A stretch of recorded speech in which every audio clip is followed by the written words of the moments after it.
membiosintesis ya endogenous hyaluronic acid. Jadi makin dini saya rasa makin bagus. Grade 1, grade 2 ya. Tapi nanti bisa dilihat di evidence-nya ya. Tapi kalau misalnya sudah grade 3 saya rasa udah useless. Walaupun tadi dikatakan itu akan mendelay TKR ya, tapi kalau sudah grade 3 saya rasa useless. Terima kasih Dr. Lita. Terima kasih Dr. Rita. Dokter Yuli ada tambahan untuk pertanyaan ini sebagai preventif? Untuk preventif, apakah setuju? Sangat setuju sekali terapi hyaluronan itu untuk diberikan pada grade 1, grade 2. Tetapi beberapa kasus ada yang tidak mampu melakukan knee replacement, itu saya berikan hyaluronan, ternyata nyerinya juga berkurang karena tidak semua orang mampu melakukan knee replacement. Jadi opsi yang lead itu hanya untuk pasien-pasien yang tidak bisa mengalami atau takut atau tidak mempunyai dana untuk knee replacement. Ya, terima kasih Dr. Yuli.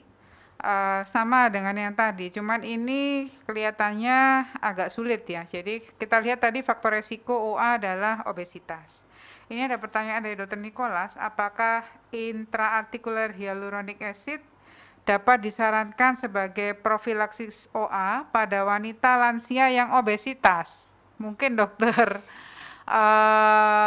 Rita bisa mengomentari ya dok. Tadi Dokter Rita juga mengatakan kalau kita memang mau menterapi pasien, kalau pasiennya itu obes, kadang-kadang diet mereka atau nutrisi mereka tidak menjadi perhatian, khususnya pada protein dok. Jadi itu kan pengaruh ke dalam kekuatan otot. Jadi dokter tadi juga mengingatkan asupan proteinnya yang betul berapa miligram per hari apa yang diasup pasien, karena kadang-kadang pasien bilang saya sudah tidak makan apa-apa dok gitu. Jadi sebetulnya ini juga salah ya dok ya, karena saking ingin kurus jadi nggak makan apa-apa. Silakan dok, barangkali ada komentar.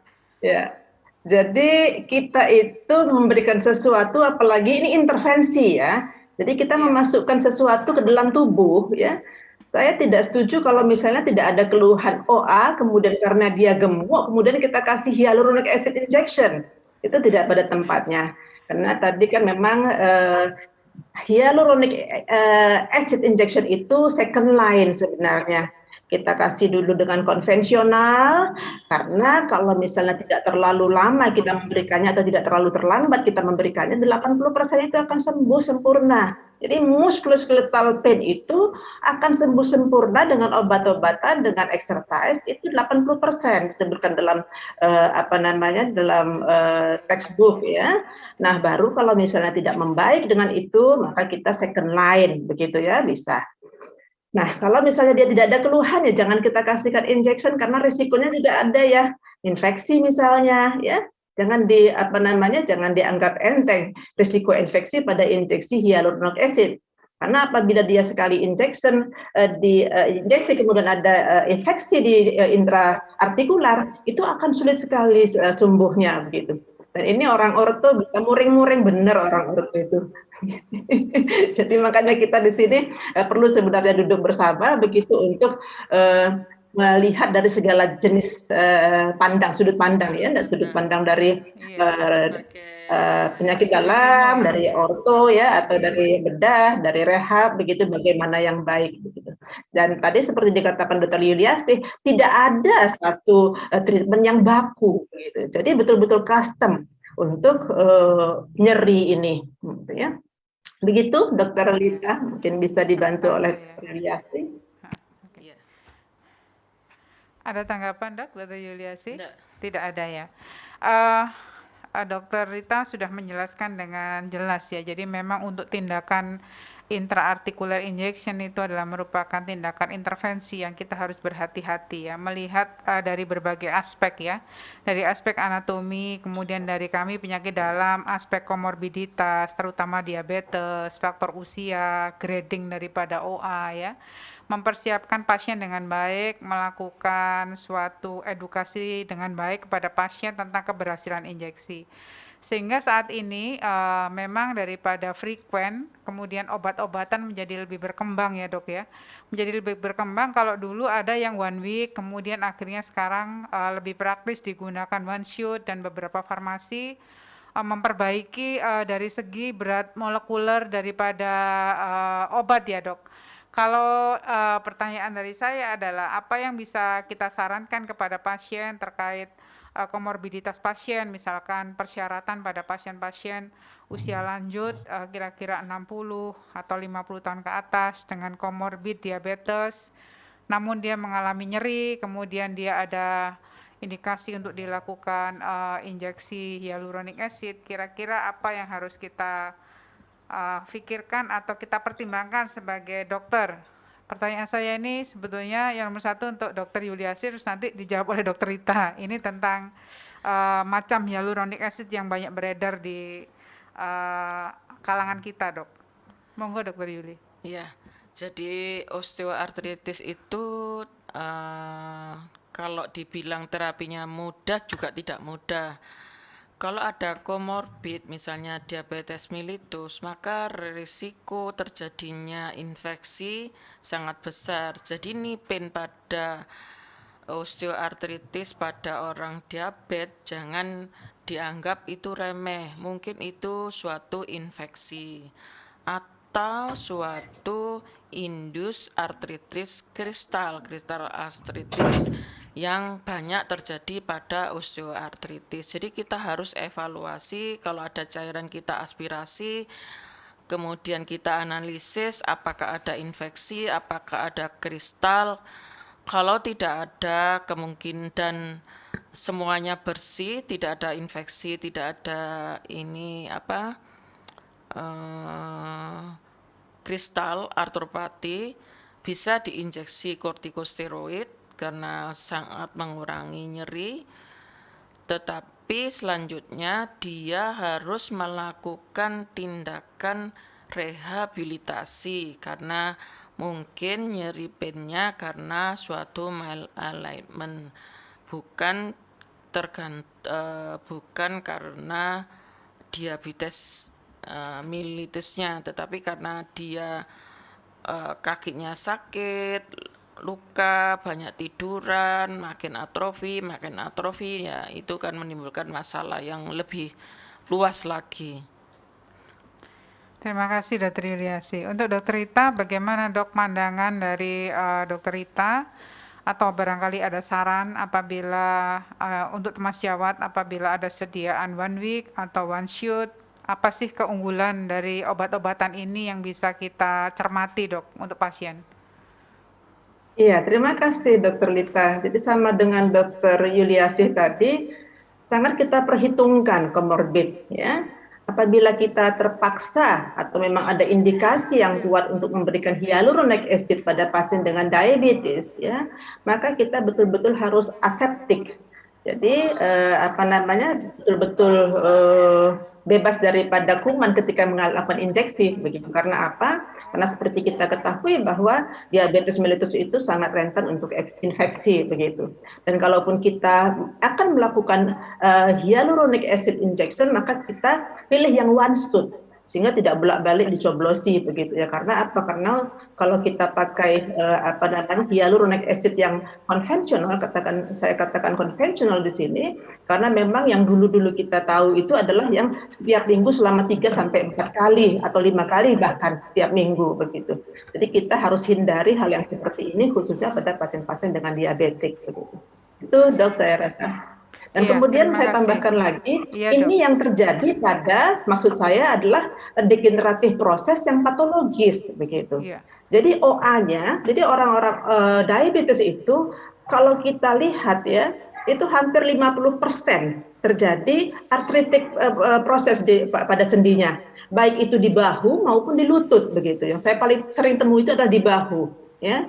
Nah, kenapa ya? Karena metabolic problem tadi itu. Jadi metabolic problem yang menyebabkan osteoarthritis terutama pada lutut ya, itu seperti diabetes ya, kemudian obesitas, kemudian ketidakseimbangan kolesterol, kemudian juga termasuk hypertension, itu semuanya penyakit-penyakit yang membuat komorbiditas daripada OA pada pasien-pasien itu meningkat, begitu. Sehingga kita harus memperhatikan juga ya underlying disease-nya. Gitu.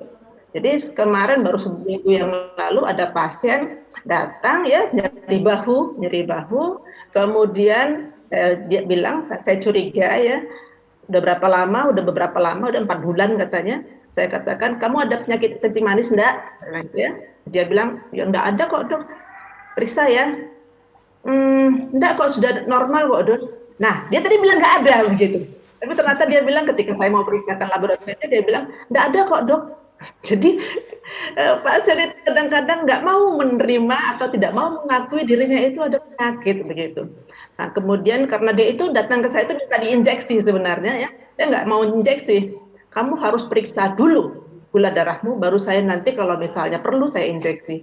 Dan kemudian diperiksalah gula darahnya, ya waktu itu gula darah acak, ya karena saya ingin hari itu juga dia diperiksa gula darahnya. Itu gula darah acaknya berapa? 350 gitu. Jadi apakah kita akan melakukan injeksi pada pasien dengan gula darah acak 350? Kan tidak seperti itu, karena resiko infeksinya akan sangat besar. Nah, kemudian saya kirim ke teman sebelah saya, kebetulan ada dokter EN di situ, ya, saya praktek di Medik Ele. Nah, kemudian beberapa saat kemudian dia datang lagi kepada saya, gimana penyakit bahunya? Kok kurang ya dok ya, saya nggak usah disuntik lagi dok. Nah, begitu. Jadi kenapa harus disuntik kalau misalnya tidak perlu disuntik? Jadi underlying disease-nya itu dibereskan dulu. Begitu dokter. Terima kasih. Terima kasih dokter Rita. Jadi harap selalu diingat ya, ini karena tadi dokter Rita juga mengatakan, dokter Yuli juga mengatakan, ini adalah suatu terapi intervensi, sehingga kita kembalikan lagi pada kompetensi ya. Pada kompetensi di mana apakah kita sudah memiliki kompetensi untuk melakukan tindakan intervensi dan apakah kita sudah terlatih gitu ya. Jadi kita juga harus mencermati begitu banyak produk hyaluronic acid injeksi yang ditawarkan kepada dokter. Apakah memang suitable untuk pasien, bagaimana keamanan, dan juga tadi seperti dokter Rita ingatkan, diabetes mellitus, usia lanjut, ya pasien sering sekali menyembunyikan fakta yang sebetulnya gitu. Dan nyeri ini kerap sekali dihubungkan dengan kontrol gula darah yang tidak terkendali, sehingga begitu dikendalikan maka rasa nyeri itu akan hilang. Jadi itu yang sering kita tanyakan juga pada pasien-pasien yang minta injeksi di poli ya dok, sesuai dengan aturan atau rule yang sudah kita pahami bersama. Baiklah, di penghujung acara ini ada satu yang akan bertanya secara live, silakan.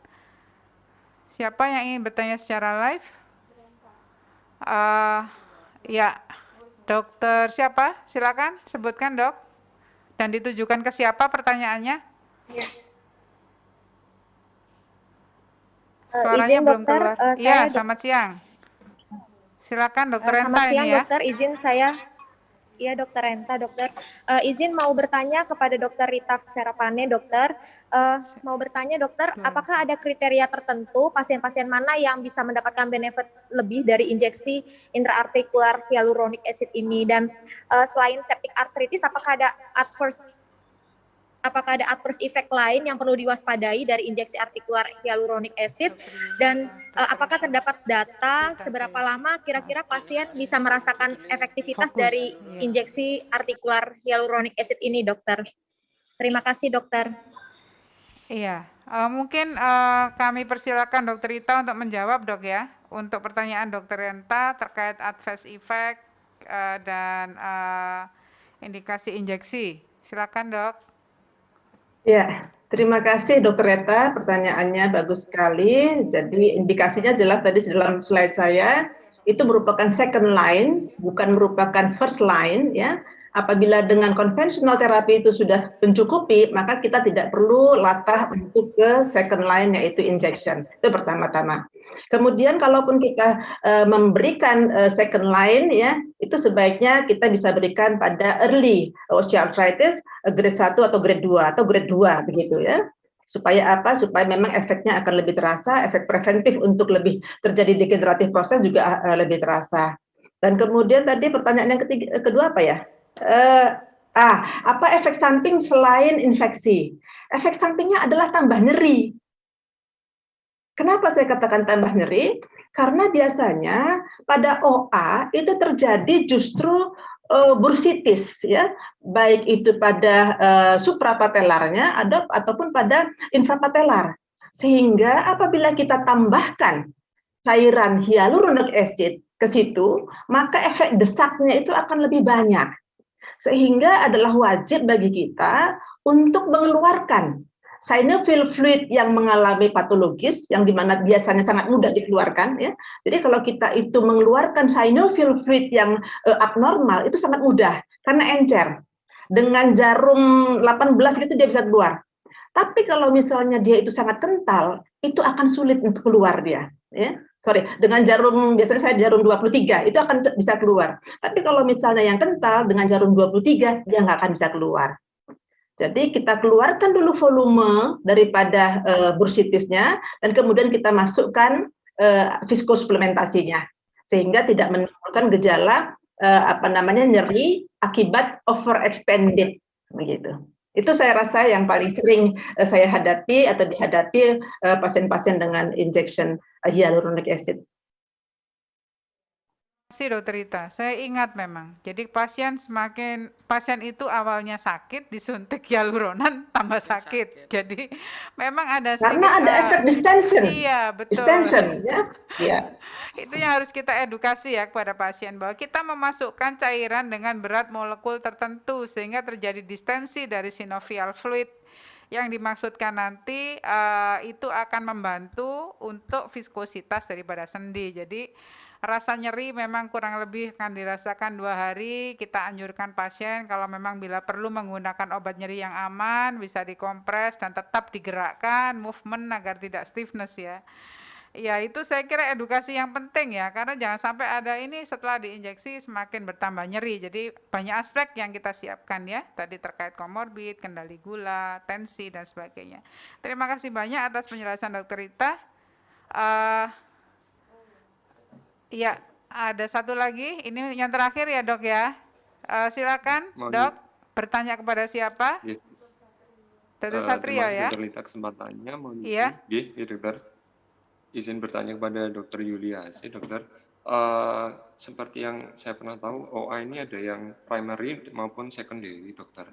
Mau izin bertanya, Dokter, untuk OA yang sifatnya dia sekunder, misal karena penyebab lain seperti trauma, atau mungkin ada prior inflammatory disease sebelumnya seperti RA dan penyebab sekunder yang lain, untuk manajemennya apakah ada perbedaan ya Dokter, untuk baik secara farmakologisnya, Dokter?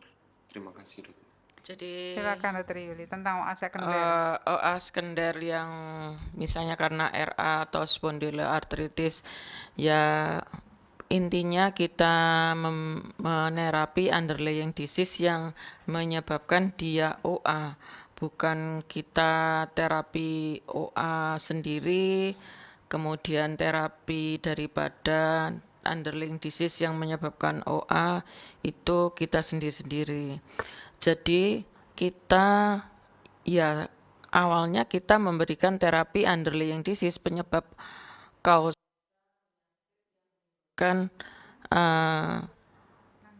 osteoartritis sekunder misalnya pada RA, pada spondyloartritis, kemudian itu masing-masing sendi kan juga ada rehabilitasinya, dan rehabilitasinya kita sarankan jangan saat pasien nyeri atau pasien kesakitan kita rujuk, biasanya PPDS itu langsung dirujuk ke rehabilitasi medik. Pasiennya masih kesakitan karena primernya karena obat utamanya belum bekerja. Kemudian tadi OA yang karena jatuh ya Dek ya, trauma, sama saja. OA karena trauma terapinya ya sama karena proses kejadian patologisnya adalah hampir sama dengan OA karena degeneratif. Jadi terjadi injury mechanical yang berulang-ulang menimbulkan gangguan biomekanikal dari matriks tulang, matriks rawan sendi. Jadi sama terapinya yang OA yang karena trauma. Ya, terapi OA kalau sakit diobati, kalau enggak sakit enggak perlu diobati, suruh latihan, massage dan sebagainya. Terima kasih. Dokter Rita, apakah ada tambahan dok untuk pertanyaan dokter Ya, Satrio? sedikit saya tambahkan mengenai cedera ya. Itu dalam jurnal disebutkan bahwa mereka yang terkena cedera ACL yang tidak segera mendapatkan treatment itu dalam waktu 10 sampai 20 tahun kemudian itu 50%-nya akan menjadi osteoarthritis. Jadi ini yang perlu diketahui. Jadi artinya apa? Apabila ada cedera olahraga yang menyebabkan misalnya ada strain atau sprain ya pada ligamen maupun tendon, maka kita harus segera treat begitu. Treat untuk apa? Untuk mengurangi laxity akibat kerusakan pada ligamen maupun pada tendon. Karena apabila ligamen ataupun tendon itu mengalami cedera, katakan dia mengalami stretch lebih dari 4% daripada yang seharusnya, maka akan sulit mengalami kesembuhan untuk di kemudian harinya. Sehingga apa? Sehingga ketika kita memeriksa pasien itu dia bilang, dok saya memang pernah jatuh beberapa tahun yang lalu. Tapi kita bilang, itu kan beberapa tahun yang lalu, tidak ada efeknya begitu. Tetapi ternyata dalam jurnal itu disebutkan bahwa ligamen ACL, anterior cruciate ligament, ya, yang mengalami cedera, ya, strain atau strain, ya, kalau tendon itu strain, ya, itu akan menjadi OA lutut sebanyak 50% pada hampir semua pasien. Jadi begitu. Jadi apabila ada cedera olahraga, nah ini anak-anak muda mungkin ya, maka segeralah berobat gitu. Berobat di sini mungkin nanti dilakukan everything lah sama dokter yang berkompeten. Terima kasih. Jadi saya teringat kembali jika memang ada suatu trauma ya, memang kita tidak bisa meremehkan seperti itu walaupun trauma bersifat sudah lama ya. Karena sesuatu itu kalau dibiarkan tidak dilakukan suatu penanganan dengan tepat dan kebetulan juga tidak dilakukan suatu rehabilitasi medik dengan baik, maka akan terjadi kerusakan struktur ya. Jadi kerusakan struktur tadi sudah dikatakan oleh Dr. Yuliasi dapat menimbulkan terjadinya OA sekunder yang kalau late kita tidak bisa lagi mengembalikan, tidak bisa reverse lagi ya, mengembalikan fungsi baik struktur-struktur yang ada itu tidak bisa berfungsi lagi dengan baik ya. Kemudian juga untuk para temasjawat khususnya dari sisi aspek medik bahwa trauma tersebut bisa mencetuskan terjadinya proses inflamasi pada individu yang memang memiliki genetik untuk terjadinya spondyloartritis. Jadi ini harus juga diwaspadai ya. Awalnya dia trauma pada satu sendi tertentu, namun pada saat datang ke kita terjadi patologi di tempat yang lain, di site yang lain gitu ya. Jadi artinya pada saat anamnesis kita harus menanyakan detail kepada pasien apakah dulu ada riwayat trauma ya, karena saya juga ingat saya pernah mempunyai kasus artritis mutilans type pada psoriasis pada seseorang wanita yang setelah terjatuh atau KLL dari bis ya, dan itu terus sampai pada akhirnya dia memang menjadi agresif, jadi keluar dari psoriasis artritisnya ya. Jadi itu bisa menjadi suatu trigger. Jadi betul Dr. Rita mengatakan kalau memang ada trauma dari anamnesis, dari apa kita tidak bisa remehkan dan kita harus bisa menganalisa kerusakan atau kondisi patologis sendi pada pasien ya dan memperbaiki. Tidak bisa kita mengandalkan hanya obat. Jadi di sini karena sendi adalah suatu sistem lokomotor, banyak struktur anatomi yang memang diciptakan oleh Tuhan untuk bisa menopang badan kita. Jadi kita harus dengan bijak memperlakukan atau melakukan penata laksanaan dengan tepat ya dok ya, saya kira itu. Baiklah, sudah cukup lama kita berdiskusi mengupas habis segi manajemen OA dari sisi aspek medik dan kedokteran fisik dan rehabilitasi medik.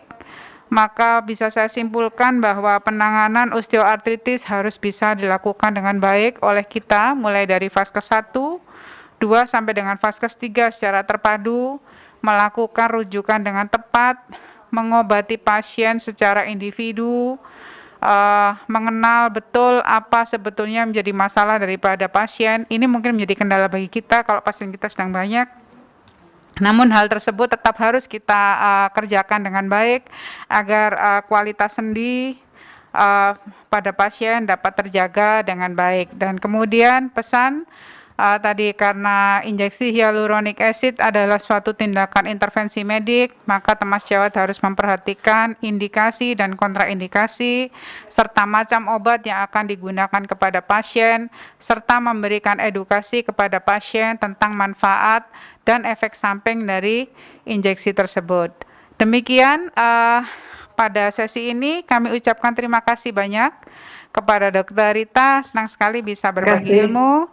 Dr. Yuliasih dan juga pada teman sejawat sekalian sudah bersedia meluangkan waktunya agar kita bisa semakin meningkat pengetahuan kita dan semakin bisa menghandle atau mengatasi masalah pada pasien. Billahi taufiq wal hidayah, kami dari IRAS Surabaya bekerja sama dengan PAPDI dan bekerja sama dengan sponsor dari acara ini, yaitu Invion dengan produk Hyaluron One yang secara one shoot bisa memperbaiki kualitas daripada sendi pasien sesuai dengan indikasi. Terima kasih dokter, Mas Jawat, kami ucapkan Assalamualaikum warahmatullahi wabarakatuh. Terima kasih Dr. Yuliasih. Terima kasih Dr. Lita. Sehat Sampai selalu. ketemu lagi. Sama-sama. Assalamualaikum. Makasih dok. Waalaikumsalam warahmatullahi wabarakatuh.